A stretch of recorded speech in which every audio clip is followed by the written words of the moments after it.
আজকে আমরা চলে এসেছি লন্ডনের বিভিন্ন রাস্তা কিভাবে ক্রিসমাসের জন্য সেজে উঠেছে সেটাই দেখার জন্য। আর এসেই প্রথমে দেখলাম এই ক্রিসমাস ট্রিটা একদম ঝিকিমিকি সুন্দর সাজিয়েছে, পুরো রাস্তাই ঝিকিমিক করছে, অসাধারণ।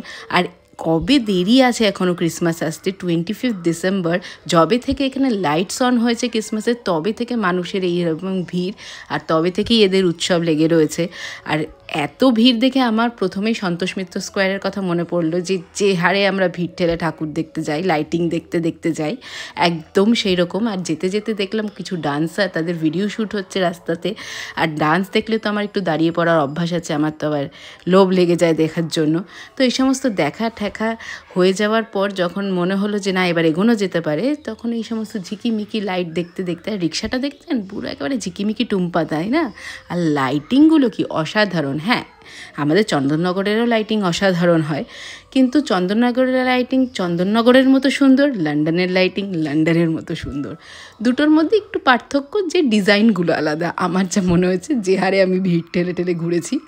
তো যাই হোক, ভীষণ সুন্দর, অসাধারণ। সব কিছু তো ক্যামেরা জাস্টিফাইড করতে পারে না, তো চেষ্টা করেছি ভিডিওগুলো নিয়ে এসে যে সবার সাথে শেয়ার করার, যতটা পেরেছি ততটাই শেয়ার করার চেষ্টা করেছি। আর এই যে ফেমাস পরিমার্কা যে লাইটিংটা লন্ডনের, ওফ, জাস্ট অসাধারণ, যেটা কিনা মানে আমার ক্যামেরা জাস্টিফাইড করতে পারছে না।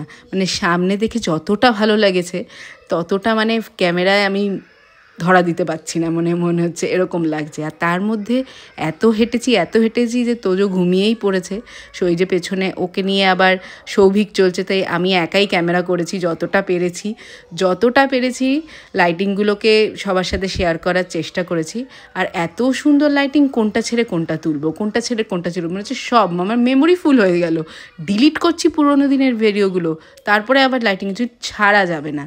যাকে এই সমস্ত করতে করতে এবার বাড়ি ফেরার টাইম হয়ে গেল। আমরা স্টেশন পৌঁছেও গেছি, টিউবে করে এবার বাড়ি ফিরবো। চলো নেক্সট ভিডিওতে দেখা হচ্ছে, টাটা।